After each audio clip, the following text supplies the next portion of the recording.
to Bollywood Talks with Nasir. Oh yeah, Nasir, Nasir, Nasir. Welcome to Bollywood Talks with Nasir.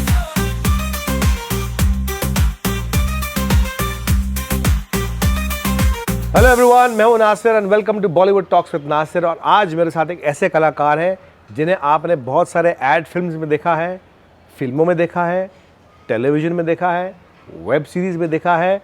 और जैसे आपने इनको इतने सालों से देखा है, आज तक वो बिल्कुल वैसे ही लगते हैं।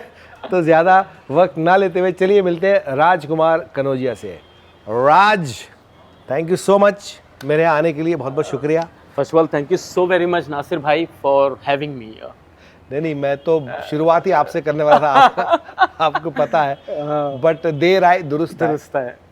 तो सबसे पहले मैं आपसे ये पूछना चाहूँगा, एक सवाल जो हमेशा से आई एम श्योर आपको पूछा जाता होगा कि आपको जो एड्स में हमने देखा है, कितने सारे एड्स में दिखा है, आप चोर बनते हैं, आप बैंक लुटेरे बनते हैं, आप वॉचमैन बनते हैं, तो उसी कैटेगरी में या उसी टाइप में क्यों लोग आपको कास्ट करते हैं? या आपको ऐसा लगता है एक फ्रस्ट्रेशन आ गया कि यार मुझे ऐसे में क्यों कास्ट करते, मुझे दूसरे क्यों नहीं करते हैं? Stereotype actually the thing is what, मुझे 28 साल हो गए लाइन में। तो सबसे पहला आपका जो काम हाईलाइट होता है, तो मैंने एक ऐड किया था बहुत पहले जिसमें प्यून बना था। तो फिर एक भेड़चाल हो जाती है कि हाँ भाई, चाय वाला, वॉचमैन, प्यून, नौकर, ये वो, हाँ भाई तंबी, ये उसको बुलाओ यार। ऐसा रहता है क्योंकि हमारे यहाँ भेड़चाल होती है और स्टीरियोटाइप कर दिया जाता है, विच इज़ वेरी, मतलब यही विडम्बना है हमारी। और इस बात की तकलीफ भी होती है, लेकिन किया नहीं जा सकता कुछ। और सबसे हैरतअंगेज बात ये है, इसके लिए भी ऑडिशन लेते लोग। वो और दुख होता है कि ये क्या साला, हम बरसों से प्यून बनते आए, बरसों से चाय वाला बनते आए, फिर से उसके लिए भी ऑडिशन उसके लिए भी ऑडिशन होता है। तो इस बात की बहुत तकलीफ होती है कि वॉचमैन दिखते कि नहीं, वॉचमैन जाता है कि नहीं, तो बहुत तकलीफ होती है। लेकिन जितने भी एड्स आपने किए, एक वो ई वाला था या एक वो वॉचमैन जो बैंक लूटते हैं, क्या आप जाते हैं उन ऑडिशंस के लिए? आप मना कर देते कि भाई मैं क्यों जाऊं? देखिए, to be honest with you, जब मैंने शादी नहीं की थी तो उसके पहले मैं मना किया करता था क्योंकि इतना पर्याप्त हो जाता था मेरे पास। लेकिन अभी चूँकि मैरिड, बच्चे हैं, किचन चलाना होता है, तो सर्वाइवल मोड में भी रहते हैं हम, तो इसलिए न चाहते हुए भी, हम खुद न चाहते हुए भी स्टीरियोटाइप के हिस्से बन चुके हैं। तो मैं जाना पड़ता है, करना पड़ता है। बोलते हैं ना, पापी पेट का सवाल है। पापी पेट का सवाल है। तो ये जो एक्टिंग का जो सिलसिला है, बिकॉज आपकी फैमिली में दूर दूर तक किसी का कोई एक्टिंग से लेना देना है नहीं, तो ये एक्टिंग का सिलसिला कब, कहाँ, कैसे शुरू हुआ? ये दरअसल शुरुआत हुई थी मेरी स्कूल लाइफ से। स्कूल लाइफ में तो मैं था ही एक्टिव एक्स्ट्रा करिकुलर एक्टिविटीज़ में, लेकिन उसके साथ साथ हर इतवार के दिन हमारे कॉलोनी में जहाँ मैं रहता हूँ, जोगेश्वरी नटवर नगर में, तो वहाँ पर सत्य साई बाबा जो है, शायद सुना होगा आपने। हाँ। तो उनका एक बाल विकास नाम का एक क्लासेस चलता था, तो जहाँ पर मेरे मम्मी पापा ने वहाँ हमको डाला था हर इतवार के दिन 2 घंटे। तो वहाँ पर संस्कृत सिखाया जाता था, एक्स्ट्रा करिकुलर एक्टिविटीज़ होते थे, सांस्कृतिक कार्यक्रम बहुत होते थे। तो वहाँ पर मेरी नींव डली, एक मायने से देखा जाए तो सही मायने से नींव मेरा वहीं पर पड़ा। और वहीं पर एक अलग तरीके का मेरा शुभारंभ हुआ कि हाँ, अब मेरे पास कोई और विकल्प नहीं है, कला के क्षेत्र में ही मुझे जाना है। और वहाँ से मैंने तय कर लिया था। क्या उम्र होगी? उम्र रही होगी मेरी कुछ 12-13 साल। और तब से आपने फैसला कर लिया कि नहीं, मुझे एक्टर ही बनना है? हाँ, वो फैसला तब से ही कर लिया था और फिर वही करता रहा। और फिर किस्मत का धनी, कॉलेज भी ऐसा मिला, तोलानी कॉलेज ऑफ कॉमर्स, तो वहाँ भी मेरा फिर सिलसिला जारी रहा। फिर कॉलेज, इंटर कॉलेज, फिर मैच्योर, सब ड्रामा? हाँ, ड्रामा। तो आपने बहुत सारा ड्रामा थिएटर किया है? बहुत लोगों के साथ थिएटर किया है। फिर चाहे वो, लेकिन सबसे ज़्यादा समय मैंने अपना दिया है मकरंद देशपांडे को, अंश थिएटर ग्रुप, वहाँ अधिक समय मैंने वहाँ दिया है। तो जितने भी लोग हैं यहाँ पे जो बोलते हैं कि अरे हमको तो एक्टिंग करना है, उसमें थिएटर क्यों करूँ मैं, तो उनके लिए आप क्या कहना चाहेंगे? देखिए, सबका अपना अपना परसेप्शन है, लेकिन मेरा मानना है बीइंग अ रंगकर्मी आप बहुत कुछ जाने अनजाने सीखते रहते हो, और थिएटर एक ऐसी चीज़ है जो आपको मतलब वो एक अलग मोड़, अलग दिशा दिखाता है, समझ देता है आपको। जैसे हम लोग ग्रेजुएशन करते हैं कोई भी स्ट्रीम में, आर्ट, साइंस, कॉमर्स, वैसे ही मेरा मानना है थिएटर एक एजुकेशन है, एक फैकल्टी है एक्टर बनने के लिए। ये मेरा मानना है। ये आपने बहुत अच्छे से इसको एक बहुत शॉर्ट में और एक बहुत अच्छे से आपने एक एक्सप्लेन कर दिया कि थिएटर एक फैकल्टी है। अगर आपको अच्छा एक्टर बनना है, तो एक्टर तो सभी बन जाते हैं, लेकिन अगर एक अच्छा एक्टर बनना है तो आपके जो घर वाले थे, आपके जो माता पिता थे, उनका क्या कहना था जब आपने ये फैसला लिया कि मुझे एक्टर बनना है? देखिए, जाहिर सी बात है, बहुत स्वाभाविक है। मैं एक मिडिल क्लास फैमिली से बिलोंग करता हूँ, और पापा मेरे चूँकि यहाँ नहीं थे, मेरे बचपने में ही पापा कतर जा चुके थे, और कतर में वहाँ के जो शेख है, नवाब है, राजा, उनके साथ थे। तो वो लोग मेरे पूरी तरह से अगेंस्ट में थे और बिल्कुल ही मुझे नहीं सपोर्ट करते थे, और इस कदर वो लोग नफ़रत करते थे एक्टिंग लाइन से। और उनकी भी गलती नहीं है, उनको ऐसे बहलाया फुसलाया जाता था, बरगलाया जाता था कि कहाँ इस फील्ड में जा रहा है। और सभी लोगों का लगभग ऐसा मानना था कि एक शॉर्ट हाइटेड, काला कलूटा, और ऐसा बोलते थे हाँ लोग? ऐसे बोलते थे तब। आपके माता पिता को या नहीं, आपको? माता पिता को नहीं, मुझे आस पड़ोस वाले बोलते थे, जो उनके कान तक पहुंचता था, मेरे भी कान तक पहुंचता था। तो डिसहार्टेंड होकर के वो लोग ही चाहते थे मैं नहीं आऊँ, और इस कदर उन्होंने मुझे डिस्करेज किया। फिर बाद में जैसे हमारा टेलीफोन मेन होता है MTNL, तो वही उन्होंने डिस्कनेक्ट कर दिया था, ताकि जब फ़ोन ही नहीं रहेगा तो फिर कैसे कर पाएगा। तो बहुत तकलीफ़ हुई थी स्टार्टिंग में, मतलब फ़ोटो तक डेवलप कराने के, फ़ोटो नहीं क्लिक कर पाया है, या फिर फ़ोन नहीं था। तो मैं एक किस्सा शेयर करना चाहूँगा। हाँ, ऑफ कोर्स, बताइए। मुझे पता चला कि पार्वती बाल गोपालन, जो कि पहले एक अच्छा नाम था, तो एक सीरियल था छोटा मुंह और बड़ी बात, ओके। जो जी पर आया करता था, और बाय द वे तब जी ही एक सैटेलाइट चैनल था। तो जब पता चला कि कास्टिंग कर रही है, और मैं ट्रेन से जैसे तैसे खार गया। अब पैसे नहीं हुआ करते थे रिक्शा या कुछ अफोर्ड करे, तो पैदल चिम विलेज काफ़ी दूर है वहाँ से। हाँ, हाँ। तो पैदल गया मैं, और वहाँ बंगलो था, दीपा शाही आप जानते हाँ, होंगे, हाँ। वो भी को प्रोड्यूसर थी। तो जैसे अमोन होता है एज एन एक्टर, मैं वहाँ गया, तो बंगले में नीचे पूरा स्टाफ था उनका, और ऊपर वो बैठते थे दोनों। तो मैंने कहा भाई मैं एक्टर हूँ, मिलना है ये। बोला नहीं, नॉट इंटरेस्टेड सर, अभी नहीं, बाद में हम लोग we are lined up for shoot and all, tomorrow will be shooting. बहरहाल मैं आओ नहीं ताओ नहीं, मैं सीधा ऊपर चला गया। ऊपर गया तो पार्वती बाल गोपालन, जो राइटर डायरेक्टर प्रोड्यूसर थी, दीपा शाही को प्रोड्यूसर थी, तो उसने कहा कि ठीक है एक्टर हो तो कोई डेमो टेप भेज दो, और फ़ोन नंबर भेज दो, कॉन्टैक्ट नंबर भेज दो, फ़ोटो के पीछे लिख के, ऐसे ही होता था, तो will get back to you. तो मैंने बोला भाई ना तो मेरे पास फ़ोटो निकालने के पैसे हैं, और ना ही कॉन्टैक्ट नंबर है, और ना ही केयर ऑफ नंबर है, मेरे पास फ़ोन ही नहीं है, और डेमो टेप तो सवाल ही नहीं पैदा होता क्योंकि काम ही नहीं किया है। हाँ। तो डेमो टेप भी नहीं, कुछ नहीं मेरे पास। तो बोला फिर ऐसे कैसे होगा?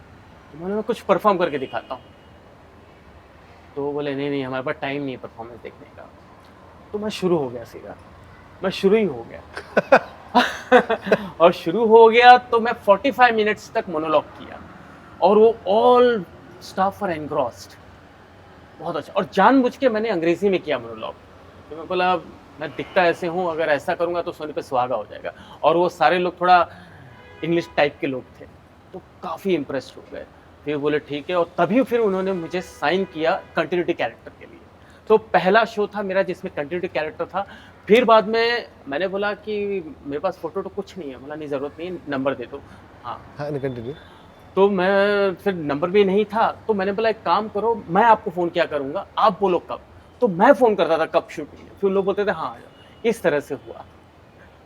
ओके, कट नहीं करना, कैमरा हाथ में ले लो, कट नहीं करना, कैमरा हाथ में ले लो, कुछ अलग। हाँ कुछ अलग। आप भी ले लो हाथ में, आप भी आ जाइए। हाँ चलते वॉकिंग। नहीं, मैं चाहूँगा उस मोनोलॉग का थोड़ा कुछ आप हमको पेश करके देखें, अगर याद है तो। पता नहीं, बहुत ये टेक योर टाइम। 24 साल पुरानी बात है। Hi, my name is Jay. It's actually Jaydev, but I prefer calling myself Jay. I'm wearing a black shirt which you can see and blue shirt which you cannot. I'm wearing you can पूरा याद नहीं चलेगा चलेगा, ऐसे कुछ था। No no you take your time, मेरे को एक बार याद कर लें, कर लो, एक बार हम लोग कट नहीं करेंगे, आप याद कट नहीं करोगे? नहीं, क्योंकि बहुत पुरानी बात चलेगा, एक्टर कभी डायलॉग नहीं भूलता।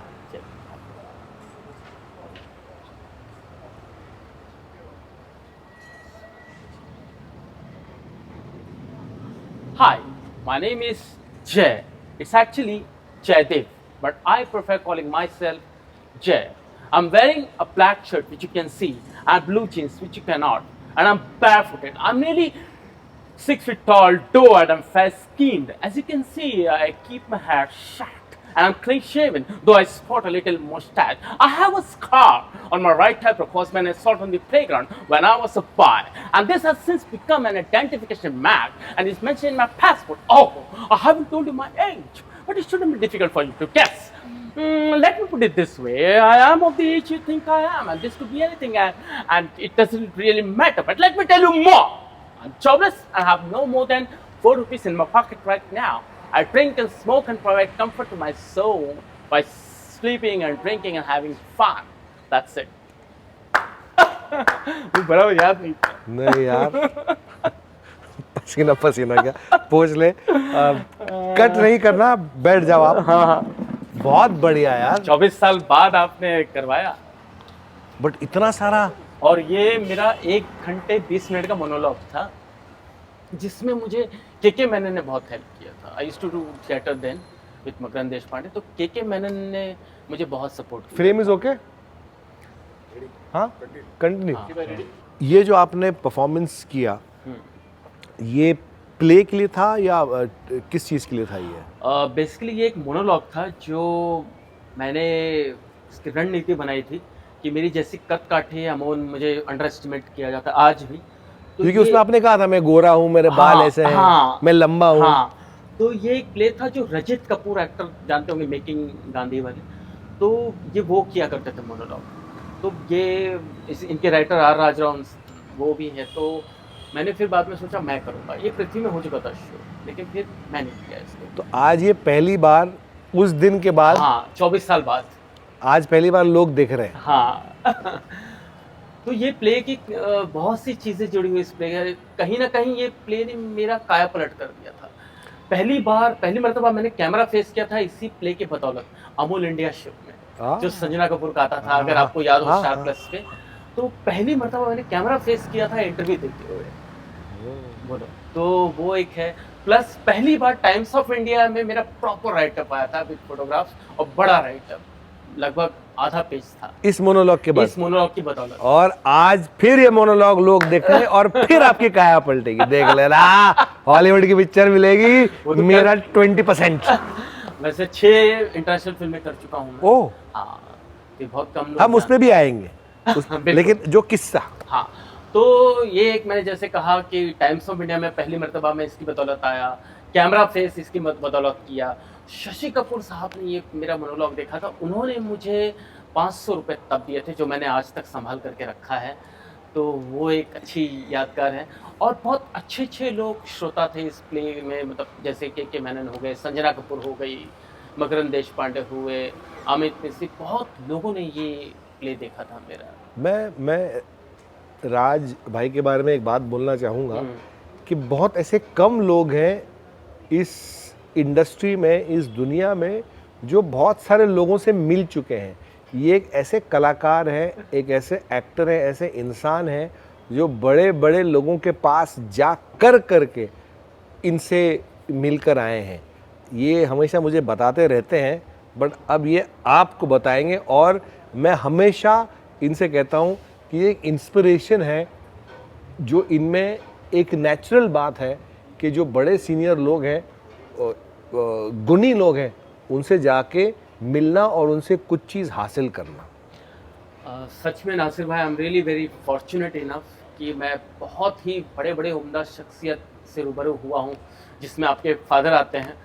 और मैं इसी बिल्डिंग में आया करता था जब यहाँ ये मिलत डेवलप नहीं था, यहाँ कुछ भी डेवलपमेंट नहीं था, तब आया करता था। नई नई बिल्डिंग बनती है इंडियन ऑयल नगर, तो यहाँ पे आता था, तब आपके फादर साहब से मुलाकात करता था मैं, और बहुत गप्पे लड़ाए मैंने। आपके पापा से बहुत बातें की है, बहुत सारी बातें उन्होंने शेयर की, तो ये अच्छी बात है। Plus K. N.. सिंह हो गए, उनसे बात, कन्हैया लाल हो गए, सी.एस. दुबे हो गए। आराम से। के.एन. सिंह एक बहुत बड़े एक्टर थे, विलन थे। आंखों के लिए बहुत प्रचलित थे वो, बहुत बड़े विलन थे। कन्हैया लाल साहब, अरे बिरजू बेटा जो मदर इंडिया में थे, विलन के बतौर थे, एक ज़बरदस्त कैरेक्टर आर्टिस्ट थे कन्हैया लाल साहब। बहुत बेहतरीन एक्टर थे कन्हैया लाल साहब। उनसे C S. Dubey, I am sure बहुत सारे लोगों को सी.एस. दुबे नहीं पता होंगे, वो भी एक बहुत अच्छे कैरेक्टर आर्टिस्ट थे। मुनीम जी के रोल ज़्यादा किया करते थे, और कमीने मुनीम जी के रोल बहुत ज़्यादा किया करते थे। आप लोग को पता है सी.एस. दुबे कौन है? यहाँ पे जितने भी लोग खड़े हैं, नहीं पता होगा, किसी को भी नहीं पता, किसी को नहीं पता होगा। जाके आप सर्च कीजिए, गूगल कीजिए। हाँ, सी.एस. दुबे और जावेद जाफरी। सी.एस. दुबे की जो आवाज निकालता है ना, आउटस्टैंडिंग, बहुत बेहतरीन कलाकार थे सी.एस. दुबे। अभी आजकल आप रील्स बना रहे हो मनमोह जी के साथ। हाँ, तो जुगनू जी से मिला, जुगनू जी कॉमेडियन थे, हाँ। जगदीप अंकल तो सब जानते ही हैं। हाँ, तो उनसे मिला हूँ। फिर ऐसे मैं बहुत से लोग, जो भी मुझे याद नहीं आ रहा, काफ़ी लोगों से मिला हूँ रूबरू। I am really fortunate. और सबसे अच्छी बात है कि कपूर खानदान से मेरा बहुत अच्छा वास्ता रहा। लगभग मैं बहुत सारे कपूर लोगों के साथ काम कर चुका हूँ। जैसे करीना कपूर के साथ ऐड किया था पेप्सी का, फिर शशि कपूर के साथ मैं रहा हूँ, सानिध्य में रहा हूँ। कुणाल कपूर उनके बेटे के साथ मैंने ऐड किया, वो डायरेक्ट किया था उन्होंने। रणबीर कपूर के साथ बेशरम फिल्म की है, फिर रणबीर कपूर के साथ फिल्म की है। तो मैं आई एम रियली फॉर्चुनेट कि इतने सारे कपूर खानदान और आर.के. स्टूडियो में शूटिंग। ओ, तो आप राज कपूर कनौजिया है। वो देखो राज कपूर भी आ गया नाम में, अरे वाह, आर.के. तो I am really fortunate enough. और भी बहुत लोगों से मिला हूँ, कभी प्रदीप हो गए, काफी लोगों से, मुझे अभी याद नहीं आ रहा। पॉलिटिकल भी काफी लोग हैं जिनसे आप मिले जी, जैसे अटल बिहारी, मैं प्ले कर रहा था एक, बाय द वे, आमिर रजा हुसैन साहब का नाम सुना होगा आपने। तो उनके साथ मैंने एक नाटक किया था, जो बहुत बड़े स्तर पर नाटक होता था उनके, लेजेंड ऑफ राम, आपने सुना होगा, द लीजेंड ऑफ राम। तो ऐसे उनका एक और प्ले था, सत्यमेव जयते सारे जहां से अच्छा, जो हमने दिल्ली हौस खास में परफॉर्म किया था। तो वहाँ पर अटल बिहारी वाजपेयी जी ने मेरी तारीफ की थी, और बहुत अच्छा, मतलब अटल बिहारी वाजपेयी हो गए, एल.के. आडवाणी हो गए, प्रमोद महाजन, ऐसे बहुत बड़े बड़े बीजेपी के, तुर्रम खां, सारे लोगों ने मतलब मुझे अपना आशीष दिया है। उस प्ले के लिए आए थे, उन्होंने प्ले के लिए। और उस प्ले में मेरा एक चंक था, वो सारे जहां से अच्छा प्ले नाम था, उसमें एक चंक था जो तमिल में था, और वो बहुत, मतलब आप बिलीव नहीं करोगे, वो देखने के लिए शामक टावर आते थे, और भी बड़े बड़े। तमिल आती है आपको? आती नहीं है, कंठस्थ किया था मैंने, और मुझे अभी तक याद है वो अच्छे से। तो अब किसी को खड़ा, सब देख रहे कि फिर से खड़ा हो रहा है, नहीं अभी बैठे बैठे कर देंगे 4 लाइन। ऐसे था कि मेरे जैसा दुबला पतला हनुमान का किरदार कर रहा था, और हनुमान जी स्मृति चिन्ह अंगूठी लेके जाते हैं सीता माई के पास, और बोलते हैं, सीता माई, मैं रावण के चंगुल से तो आपको छुड़ाने आया हूँ। अब वो तमिल में, और बहुत लाउड एक्टिंग करनी पड़ती थी, क्योंकि हम लोग हाइड्रोलिक पे सीन करते थे, और ऐसा था कि हाइड्रोलिक से ऊपर आ रहा है, और मैं फिर इमर्ज होता हूँ। मतलब अद्भुत अद्भुत नज़ारा था। और ऑडियंस में धीरूभाई अंबानी, ये सब ऑडियंस थे हमारे, कुमार मंगलम बिरला, तो ये, और मैं इनसे सबसे मिल चुका हूँ। मतलब आई एम रियली फॉर्चुनेट कि धीरूभाई अंबानी ने भी मुझे आशीष दिया अपना। तो हाँ बोलिए। तो मैं वही कहना चाह रहा हूँ कि एक कलाकार जिसने इतने अच्छा काम किया है, और फिर आप इनको बोलते हो भाई प्यून बन जाओ, आप इनको बोलते हो वॉचमैन बन जाओ, I think it is not fair. तो जितने भी लोग हैं, कास्टिंग वाले हैं, कास्टिंग डायरेक्टर्स हैं, आई एम श्योर राज की एक हिस्ट्री है जो आपको नहीं पता, और जो व्यूअर्स हैं जो देख रहे हैं, एक हिस्ट्री है इस एक्टर के पीछे जो शायद आपको नहीं पता। आपने इन्हें एड्स में देखा है, और एक दिमाग में एक पिक्चर बना ली है कि भाई ये आदमी इतना ही कर सकता है। नहीं, ये आदमी के अंदर एक समंदर है एक्टिंग का, कभी थोड़ा निकलवाओ इनसे। हाँ, तो ऐसा था कि तमिल में था तो कैसे होगा, तो लाउड तमिल में, तो इस तरह से मैं करता था। हनुमान हो ना, ನಾನು ರಾವಣ ದೂತನ ನಾನು ರಾವಣ உருவத்தை கொண்டுதான் இருக்கேனா இல்ல கொல்ல பாப்போம் இப்படி இருக்கு நல்லா இருக்குங்க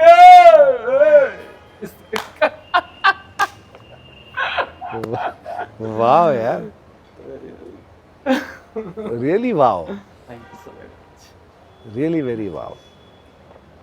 मैं ब्लैंक हो गया मैं सीरियसली ब्लैंक हो गया बिकॉज जो आपने अभी इंग्लिश में एक परफॉर्म किया, अभी आपने इस तमिल में कुछ किया, और आपकी जो एक जर्नी रही है एज एन एक्टर की।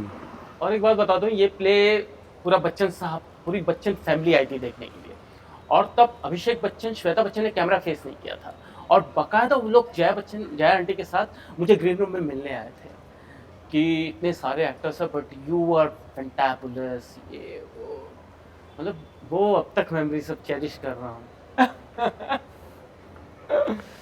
और आपकी फैमिली इस चीज़ के खिलाफ थी बिल्कुल, कि आप एक्टिंग में आए? इतना कि ये नाटक जो लोग मुझे कॉम्प्लीमेंट दिए जा रहे थे वो मेरे मम्मी पापा कभी नहीं आए देखने। कभी नहीं देखा उन्होंने? नहीं, कोई परिवार से था ही नहीं, बिल्कुल सपोर्ट नहीं था, और उनके लिए अब जाकर के थोड़ा बहुत चीज़ें संभली है ना, तो मैं उनके लिए एक भांडी था,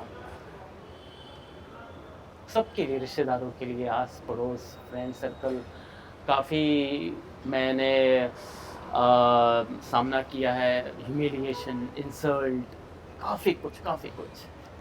जैसे अभी आज की तारीख में हम लोग उसे बॉडी शेमिंग कहते हैं जी, बॉडी शेमिंग तो बहुत हुआ मेरा, इंस्टाग्राम पे जी लोग करते हैं, बट आई एम श्योर आपने कभी उस चीज़ को दिल पे नहीं लिया होगा, बिल्कुल नहीं। आपने हमेशा उस चीज़ को पॉजिटिव तरीके से लिया होगा।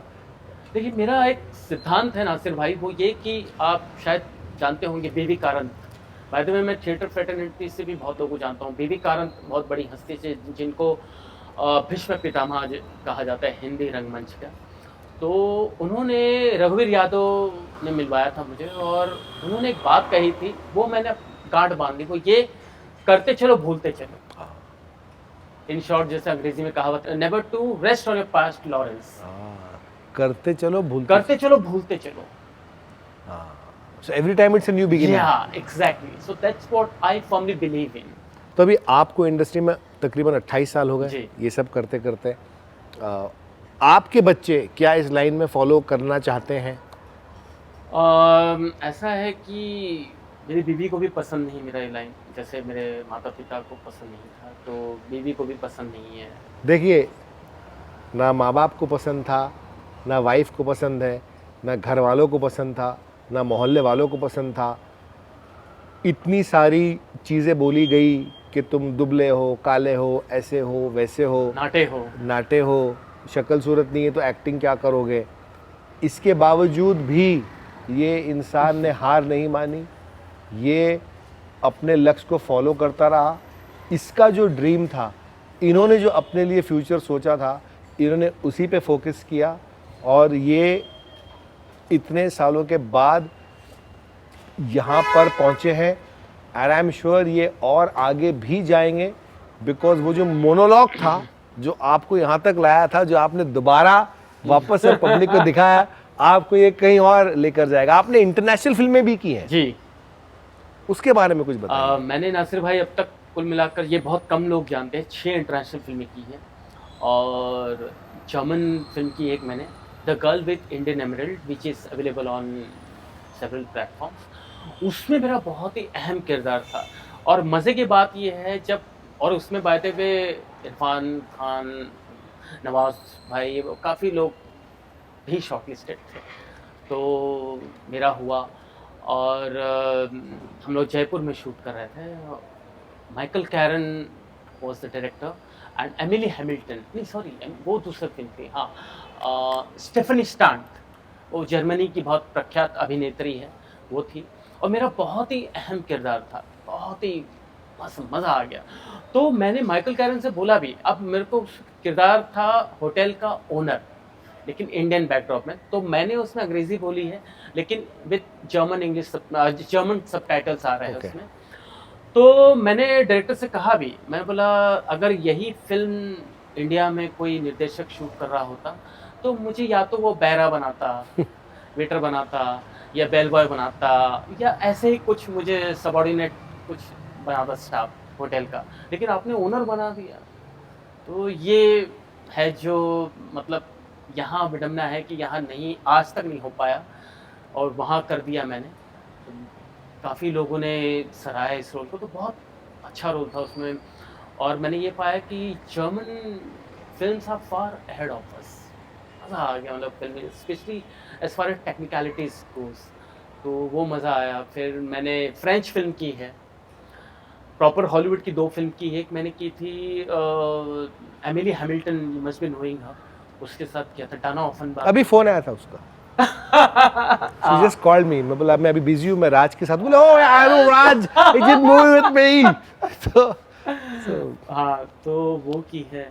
फिर और भी चीज़ें की है, सीरीज की है बाहर के मैंने, लेकिन ये सारे कुछ जो इंडियन बैकड्रॉप पे होते थे यहाँ होते थे, जिसमें उनको इंडियन किरदार चाहिए। तो आपने कभी नहीं सोचा वहाँ जाके काम करने के लिए? हाँ बिल्कुल आया, लेकिन फिर ऐसा था कि फिर ऐसा कुछ सिचुएशन बना नहीं कि मैं वहाँ जा पाऊँ, फिर यहीं लगे पड़े हैं। आप अपने फैमिली के बारे में बता रहे थे, आपके बच्चों के बारे में बता रहे थे कि उन्हें क्या इस इंडस्ट्री से शौक है, क्या वो यहाँ आना चाहते हैं, और क्या आप उन्हें सपोर्ट करेंगे?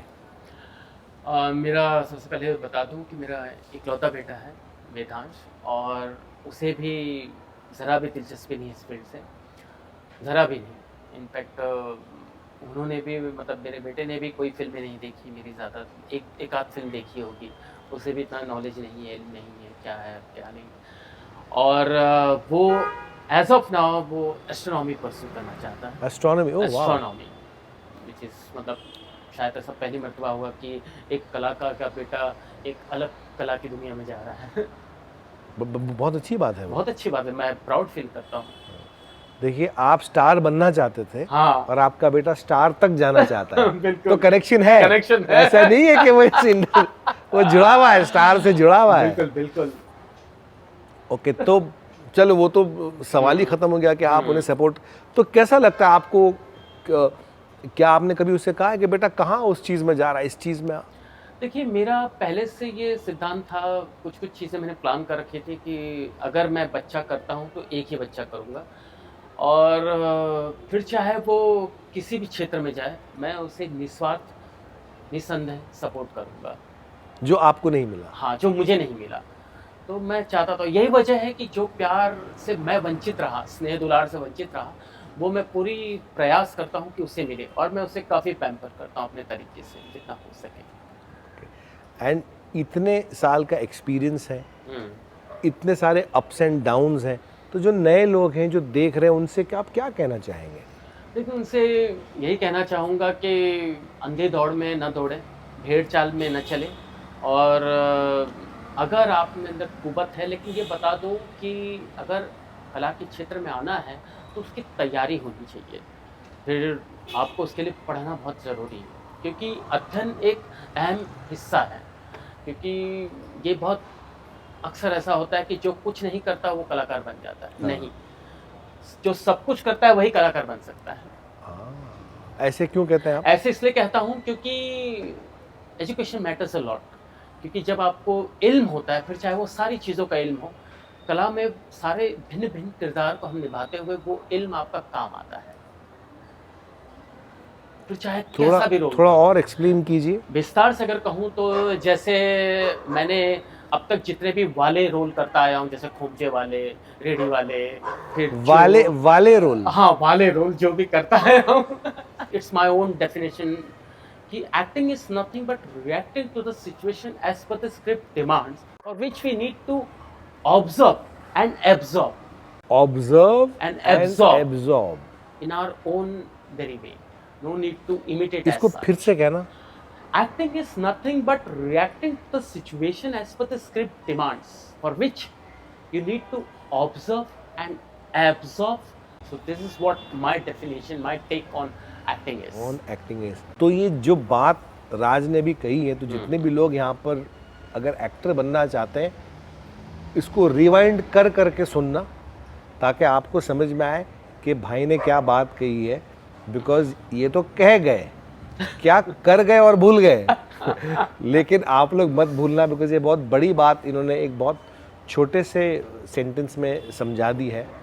एंड जब आप बिकॉज आपने इतना थिएटर किया है, आपने इतना सारा काम किया है, इतने लोगों के साथ काम किया है, मैं जो इसका रिलेटेड नहीं है फिर भी मैं एक चीज़ पूछना चाहूँगा कि एक एक्टर को अपने कैरेक्टर के लिए किस तरीके से प्रिपेयर करना चाहिए? देखिए, सबसे पहले तो ये तब मुनासिब है जब हम सोसाइटी में रहकर सोसाइटी को ऑब्जर्व करते हैं, जैसे मैंने कहा डेफिनेशन में। तो हर दिन नई चुनौती होती है, लाइफ में भी और एक्टिंग में भी। जब आप नया किरदार प्ले कर सकते हो, आप रिलेट कर सकते हो, आप वही करते हो। हम कंसीव ऐसा करें, सबसे पहले तो उसकी पृष्ठभूमि को जानें, तब उसकी हम भूमिका खड़ी कर सकते हैं अपने आंखों के सामने।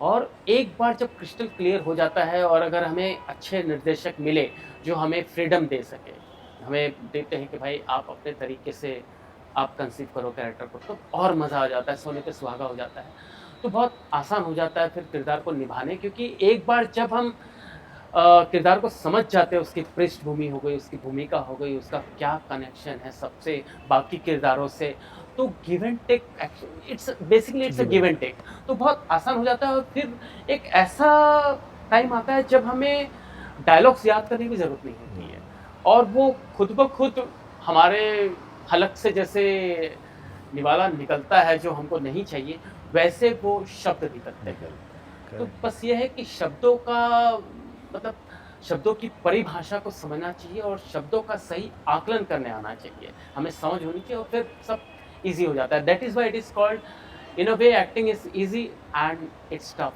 It difficult. तो ये डिपेंड करता है, निर्भर हमारे ऊपर करता है कि हम उसको कैसे प्रस्तुत कर रहे हैं। तो आज की तारीख में राजकुमार कनौजिया अपने आप को कहाँ देखता है इस एक्टिंग की दुनिया में? सैडली अब तक तो मैं जहाँ देखना चाहता था अब तक नहीं देख पा रहा हूँ, देखना चाहता हूँ अभी भी। 28 साल के बाद भी? हाँ, टू बी वेरी ऑनेस्ट, अभी भी मेरी चाहत बरकरार है। मुझे वो चाहिए जो मुझे चाहिए पर्सनली, कि कुछ ऐसा अलग थलग किरदार निभाने को मिल जाए कि जिससे मेरी आत्मा तृप्त हो जाए और कहीं ना कहीं मैं संतुष्ट हो जाऊं, क्योंकि एज एन एक्टर आपको वेल कंटेंट होना बहुत ज़रूरी, जो मैं नहीं हो पाया अब तक। तो उसी की प्यास है जिसकी वजह से मैं अपने आप को अब तक बरकरार वैसे ही बना के रखा, जैसे आपने शुरुआती इंट्रो में कहा कि मैं वैसे का वैसे ही हूँ। तो ये इसी की कोशिश है, संघर्ष है, ताकि मुझे वैसा कुछ निभाने को मिल जाए जो अब तक नहीं मिला, जो अब तक नहीं मिला। एंड फ्यूचर क्या देखते हैं राज अपने लिए? फ्यूचर में मैं अगर ऐसे ही रहा, लोगों की मनसा मेरे प्रति यही मनसा रहती है और इसी तरह लोग चलते हैं भीड़ चाल में या स्टीरियोटाइप, या कोई मेरे अंदर रिस्क नहीं लेना चाहेगा, तब तो फिर ऐसे ही काम करता रहूँगा, लेकिन वेल कंटेंट नहीं रहूँगा। तो बस उम्मीद है, उम्मीद पर दुनिया कायम है, तो लेट्स सी। और आपको नहीं लगता कि अब जो OTT प्लेटफॉर्म्स आ गए, इतने सारे दूसरे और चैनल्स आ गए हैं, उससे कुछ बेनिफिट हुआ है एक्टरों के लिए, आपके लिए? बेशक हुआ है। जैसे मसलन कुछ सीरीज़ में मुझे बहुत अच्छे काम मिले, कहीं ना कहीं मतलब मुझे अच्छा लगा काम करने को। जैसे कि नेटफ्लिक्स में मैंने किया राणा नायडू सीरीज़, तो उसमें कुछ अलग किरदार मुझे करने को मिला जो मैं नहीं करता आया अब तक, वो मिला, वो मुझे अच्छा लगा। फिर सनफ्लावर सीज़न 2 उसमें अच्छा लगा। फिर द गुड वाइब्स मैंने किया, उसमें अच्छा लगा। फिर एक मेरा सीरीज़ अभी आने वाला है द पेपर ट्रायल, तो उसमें मैं मेन विलन, तो वो एक किरदार है। तो अच्छे अब जाकर के आपने सही कहा, OTT वाले रिस्क ले रहे हैं कुछ अलग करने को, क्योंकि वो भी वाले ही है ना। हाँ।